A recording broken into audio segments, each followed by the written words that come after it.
Wubba motherfuckers. What is going on, everyone?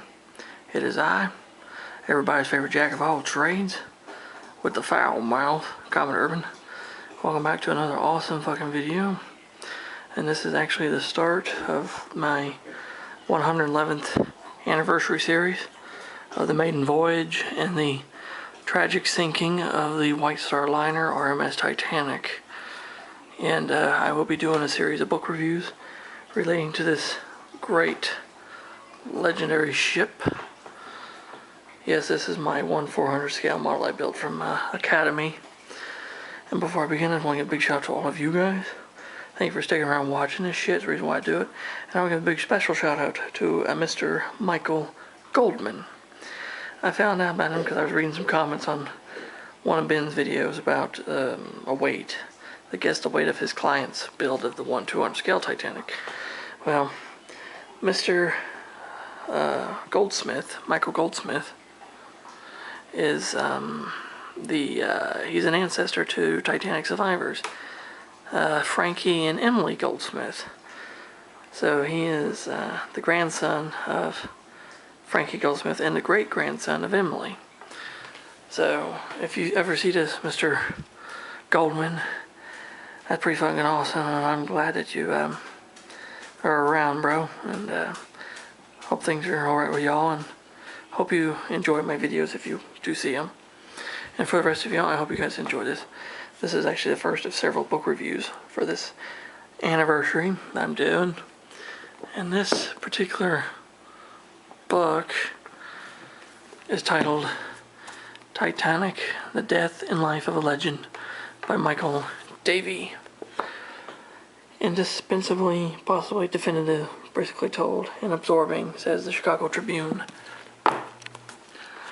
Says, few disasters have lodged so deeply in the public mind as the sinking of the Titanic on the night of the April 14th of 1912, when 1,522 people lost their lives. Technically, that's fucking wrong. It's 1,496, so, yeah. And yes, it has been deeply rooted in fucking people's minds, because it should have never fucking happened. Here is the first complete story of the Titanic, not just the night to remember. This painstakingly researched book describes how and why the ship was constructed. Well, I can fucking tell you why. It's all because of one thing. Money. Yes. How she acquired her reputation for unsinkability. That's because of the shipbuilder. Exactly what happened that night, based on part of hitherto unpublished documents and reminiscence. Unexpected revelations about profiteering in the wake of the tragedy. The truth about controversial charges of whitewash, and the investigations of both sides of the Atlantic, mainly the British side. The American side did a pretty good job of investigating into it. The electrifying discovery and exploration of the wreck of the Titanic 2.5 miles below the surface of the North Atlantic. Davie has penetrated more deeply than anyone before him into the complicated, controversial saga in his book, with a new introduction for the paperback edition will fascinate Titanic experts and newcomers alike. Lively and fascinating and absorbing crisp chronicle, says the Los Angeles Times. Davie brings the story up to date. His book is a worthy successor to Walter Lord's popular A Night to Remember, says the Washington Post Book World. Basically, this is one of the earlier books about the Titanic after the Titanic had been found. And of course my brother's bastard dog came in. Now it's gonna be fucking flooding cold in or whatever. Fuck, whatever, I don't care. Anyway, the story of the Titanic, as it was told pretty much in this book, is very detailed. It's actually one of the earlier books written right after the wreck was discovered and was subsequently fucking explored. Because this particular version of the book, which is a Out Publishing book, let's see here. Yes, the first Al edition, 1988, originally published in England as the Titanic, and the first hardback version of it was here in the United States in 87. See, 1986. So, basically, the chapters include The Evil Dream, Iceberg Right Ahead, Survival of the Riches, In the Lifeboats, The Conundrum of Captain Lord, J. Brute Ismay, The Curious Behavior of Marconi, Senator Smith and His Farce, Lord Mersey and the Whitewash Brush, The Titanic Rediscovered, and The Graveyard of a Legend. Well, basically the evil dream, basically what they call that, the evil dream, is because of the idea of building ships like the Titanic, bigger and bigger ships to carry more people. Well, if this is an evil dream, then every fucking shipping line is responsible for having this fucking evil dream. Because every shipping line was building bigger and bigger ships to carry more people, so... Basically, it goes into the depths of the ship being built and constructed, and also her first voyage and her last voyage. And there's a lot of detailed information, too, about Captain Lord and how he was scapegoated at both the American inquiry and later on the British inquiry, which frankly Captain Lord should have never been blamed because frankly, well, Captain Lord wasn't even fucking near enough. If he would have gotten there right as soon as he fucking had heard about it, he would have been there right at the same time as fucking the fucking Carpathia was, so.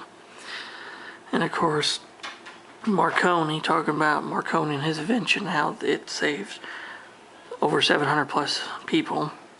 And also talking about J. Bruce Ismay and running his name through the fucking dirt and shit too. And see, that was another man that was vilified by the Titanic disaster, was J. Bruce Ismay, because of the fact that he survived. Here's the thing, it was not Bruce Ismay's, fault for what happened to Titanic, honestly. It was just a series of dumb, stupid, human error mistakes that caused it. He might have had a little bit involved because, being the chairman and owner of White Star Line, and the captain probably thinking, well, I need to probably show him that I can do this. Well, the thing is with Captain Smith, the captain should never fucking even worried about that shit. Whatever.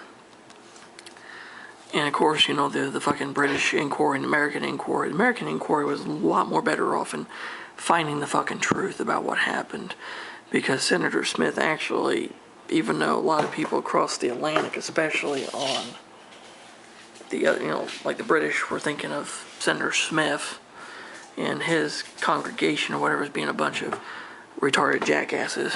Well, those retarded jackasses actually came up with a lot of great conclusions to what had happened and a lot of good recommendations, which, of course, Lord Mersey and the British inquiry took a lot of that same shit in stride and said the same shit. Now, if anybody was using a whitewash brush, it was the fucking British inquiry, because it was the British Board of Trade investigating into their own fucking outdated rules. Because as you can see, look at the boats on Titanic. This is all the boats she carried. Okay? A ship over 10,000 gross tons or larger, the minimum amount was 16 boats. Titanic had 20, because she had 14 regular boats, 2 emergency cutters, and 4 collapsibles. So she had more fucking boats than the British Board of Trade even fucking requested, but still was not enough for an entire complement of passengers and crew she could fucking carry. So, if you really want to know the fucking true whitewash, it was the fucking British inquiry. That's my fucking opinion. They're the ones that were the fucking whitewashers. And of course, finally, years upon years later, the amazing discovery on the 1st of September of 1985 by Dr. Ballard and his team from Woods Hole Oceanographic Institute, which that's a really amazing documentary, Secrets of the Titanic. You guys should watch it. It's old as fuck, but it's an amazing documentary. And of course, a year later, 86, they go down and visit the wreck, and, Pandora's box got opened up. And of course, the final chapter in this book is a very solemn chapter. The Graveyard of the Legend. Basically talks about the major... Shut up, guys. Hey, shut up. Sorry, guys. Dog's being fucking stupid. Anyway. Talks about the major graveyards that were in Halifax that have the unclaimed bodies of the Titanic's dead, and they explain how they were brought in and taken care of, and then finally were entombed and were laid to rest. And it's a very solemn last note to talk about the Titanic, like it was in the book, Titanic, Triumph and Tragedy. She was a triumph of engineering, but she was also a major tragedy. I would definitely recommend this book.